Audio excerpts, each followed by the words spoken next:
Bonjour et bienvenue dans cette nouvelle chronique taraborienne, encore une fois dédiée aux chroniques de Corme.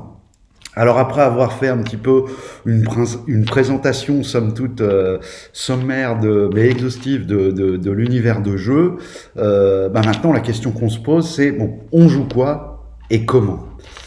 Alors, lorsque j'ai créé ce setting, comme je vous l'avais dit, j'étais parti, je l'ai un peu créé comme ça au fil de la plume pour les besoins d'épaissir un petit peu le background de certains scénarios. Et puis, du coup, ça a entraîné petit à petit une réflexion, surtout depuis quelques semaines là que je remets un petit peu les choses en forme, que je regroupe et que je synthétise. J'élague certaines choses que je fais d'ailleurs carrément disparaître pour certaines, et puis d'autres, je choisis de les développer, j'en crée de nouvelles, etc. Du coup, cette réflexion m'a amené à vraiment réfléchir, tant que j'en suis un petit peu à la mise en forme du setting, à ce que j'avais envie de faire jouer et ce que j'avais envie de raconter comme histoire.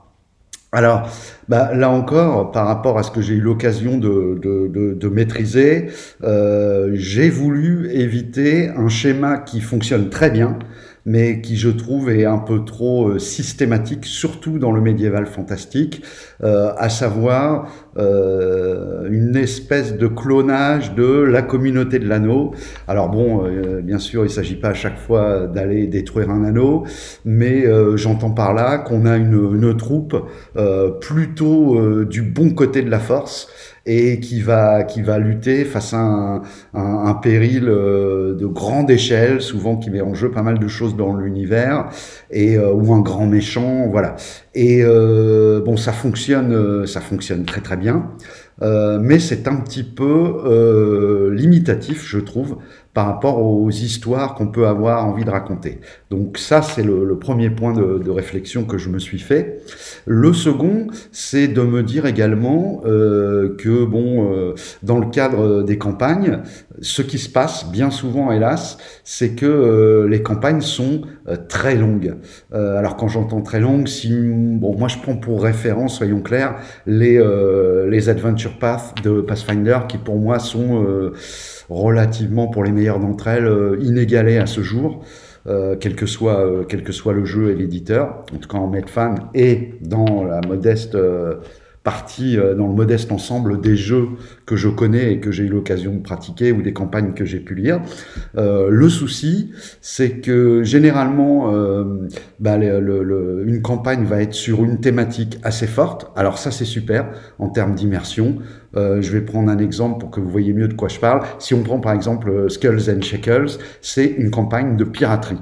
Alors super, on est dans le Medfan, on fait jouer de la piraterie, on est d'ailleurs un peu plus dans le KPDP que dans le Medfan pur et dur, certes, allons-y. Le problème, c'est que si vous vous lancez là-dedans, votre table, à raison d'une séance par semaine, ce qui n'est pas le cas d'ailleurs de toutes les tables qui tournent, vous en avez pour 1 an et demi, voire 2 ans, si vous avez une table qui participe beaucoup, avec du roleplay, etc., et que personnellement, moi je trouve ça un peu long sur une même thématique. Alors c'est très fort, c'est très agréable, mais c'est un peu long. Donc je voulais que sur les chroniques de Corme, on puisse avoir des longueurs d'aventure un peu plus ramassées, et donc du coup plus intenses. Ça, c'est un deuxième point de réflexion. Le troisième point de réflexion, alors bien sûr, il y a aussi possibilité de faire des one-shots, etc. Mais bon, dans le cadre de Medfan, avec par exemple des jeux où il y a une progression, c'est clair que on perd un peu du plaisir du joueur pour en fait voir monter, voir se développer son personnage, et même s'il n'y a pas de mécaniques qui font que le personnage mécaniquement progresse, sur un one shot, difficile de donner de l'épaisseur à son personnage. Le jeu de rôle a déjà tendance à utiliser énormément les clichés, ce qui est une bonne chose et une facilité, ça permet d'aller vite à l'essentiel.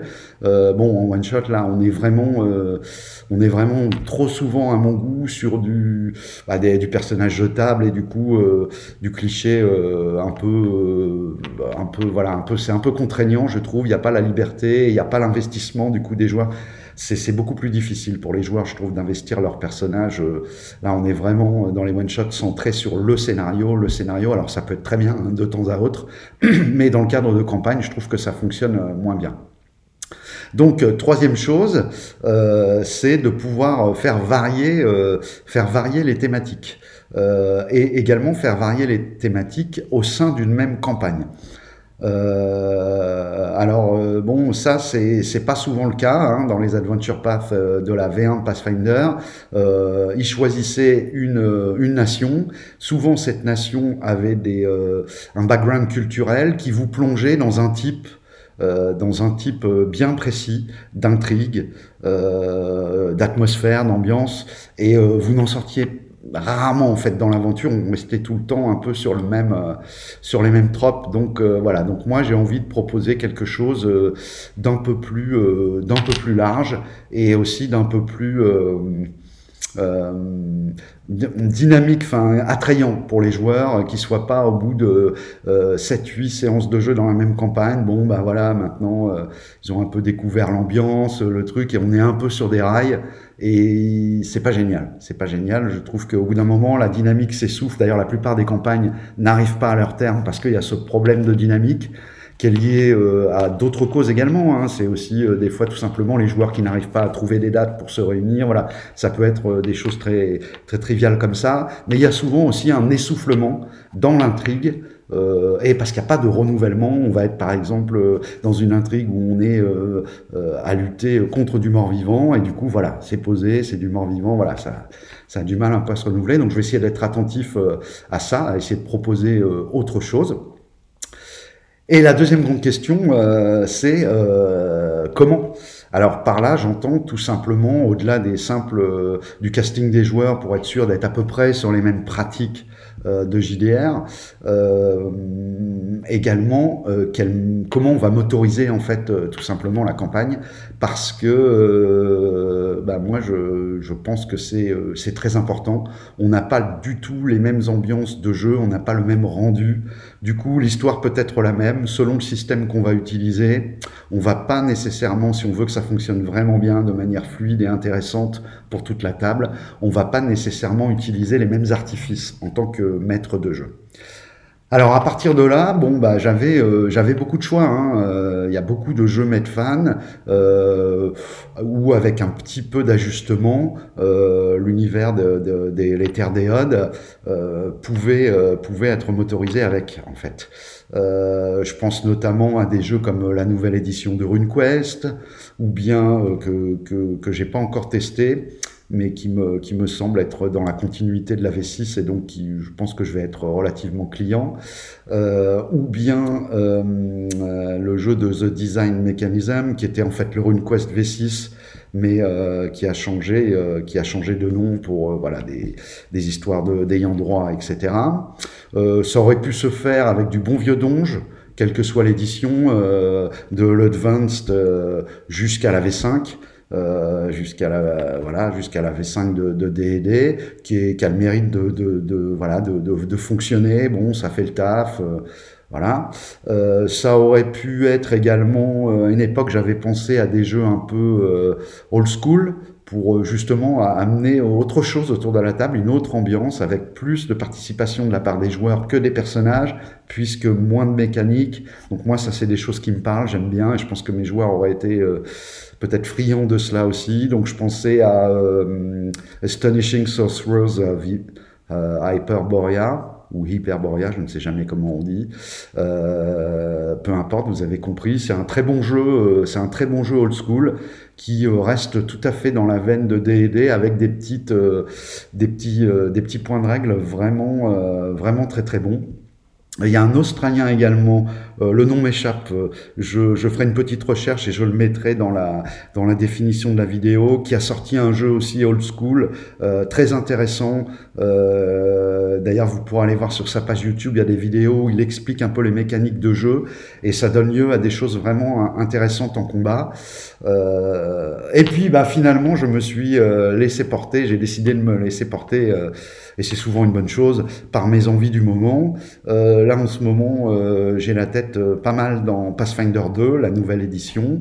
Je viens de lancer une campagne qui se passe, La Malédiction du Grand Vert, qui se passe dans le monde de Golarion. J'ai encore peu de recul, puisque à ce jour, on a fait une session 0, et une session où on a fait des simulations de combat pour un petit peu briefer tout le monde à la table, tous les joueurs et les maîtres de jeu sur les mécaniques qu'on allait employer. Une seule vraiment partie, une petite session de 2h45. Donc on a, j'ai pas énorme de recul. Quoi qu'il en soit, entre la lecture de règles, les simulations de combat, la session 0 et cette première séance, le jeu continue pour moi d'être très très prometteur. Alors c'est clair, ça s'adresse à des joueurs qui aiment le tactique, qui aiment aussi builder leur personnage. Voilà. Donc c'est peut-être pas quelque chose qui s'adresserait à tous les joueurs. Il y avait également dans la série des jeux faciles à mettre en place Chronique oubliée Fantasy. Bon, pour avoir testé, moi je trouve qu'avec un public adulte, c'est un jeu qui a beaucoup de qualité. Mais personnellement, moi je garde ce jeu pour faire jouer des enfants ou vraiment initier des joueurs. Avec des joueurs qui ont un peu de bouteille, on a vite envie quand même de passer à quelque chose de plus crunchy. Enfin, je dis on a vite envie, il n'y a pas de règle. En tout cas, moi, j'ai vite envie. Je me vois pas de faire toute une campagne en Chronique oubliée. J'avais lu la campagne Anatazerine, qui est très bien écrite, qui a l'air sur le papier, en tout cas, elle fonctionne. Très agréable à lire, très bien faite. Mais bon, c'est le moteur de jeu ne me convient pas. De même, il y a une campagne de John Le Groomf, qui est plus en type bac à sable et qui était très intéressante aussi. Je m'étais un peu documenté sur cette campagne. Elle avait l'air vraiment très très chouette. Mais bon, une fois encore, le système de jeu m'a arrêté. Donc on va être sur du Pathfinder 2. Donc en fait, la chose, c'est aussi quand on écrit ses scénarios et sa campagne, et peut-être plus d'ailleurs les scénarios que la campagne, le jeu avec lequel on va jouer est quand même relativement déterminant dans la façon d'écrire de scénarios, dans la façon de scripter les scènes et de préparer les challenges entre guillemets qui peuvent être soit des combats, soit des poursuites, soit de l'exploration, soit voilà, tout ça c'est très important, la mécanique de jeu. Et moi, une mécanique qui me plaît en ce moment, enfin en tout cas suffisamment pour que j'ai envie de l'explorer et d'aller un peu au bout du truc, parce que je pense aussi que un des maux de l'époque actuelle, c'est qu'il y a tellement de jeux qui sortent que joueurs et MJ, on est devenu très époque du zapping quoi.